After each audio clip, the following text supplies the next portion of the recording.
So this question relates to a Grignard reaction.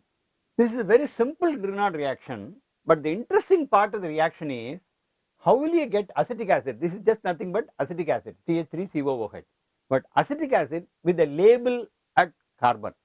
This is a labeled carbon. This is not C12. Ordinary carbon is C12. This is a labeled carbon. Maybe it is C13 carbon. How will you get C13 introduced in acetic acid by means of a Grignard reaction when we start with only methyl chloride where there is no label on this carbon? So obviously this CH3 is this CH3 in the product.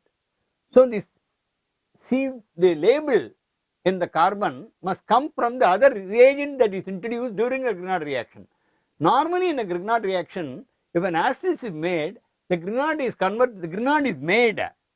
reagent is made by treating methyl chloride with magnesium to give rise to methyl magnesium chloride. Now when this methyl magnesium chloride is treated with a suitable reagent to give the acid, what is generally the suitable reagent? Dry carbon dioxide. But the dry carbon dioxide here carries the label. And then final workup will give rise to CH3COH, which is actually the product. Therefore, these are all some very interesting part of the reaction where a specific label is introduced on this carbon atom.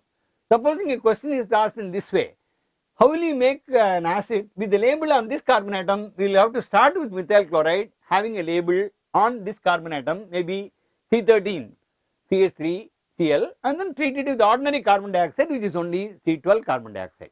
So this is a very simple reaction, but it's only to introduce the label. How the label is being introduced during the course of this reaction, you have to choose a suitable reagent carrying the label during the course of the reaction.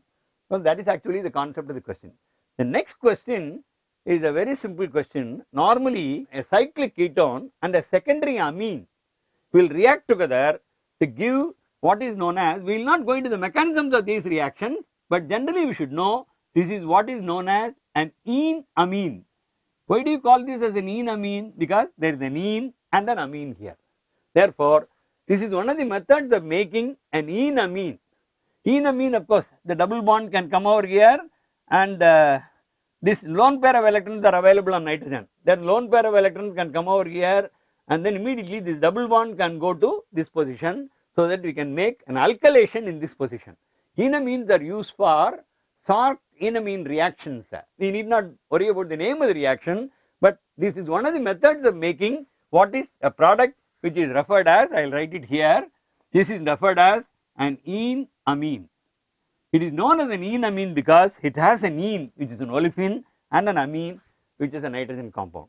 So normally ketone, cyclic ketone, can be any other ketone, need not be 6-membered ring, it can even be cyclopentanone, and generally morpholine is one of the substrate. This substrate, this compound is known as morpholine. This contains an oxygen linkage here and a secondary amine here. Therefore, this is known as morpholine.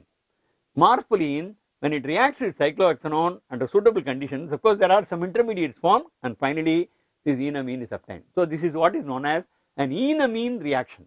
This is not a primary amine, this is a secondary amine and part of a ring system.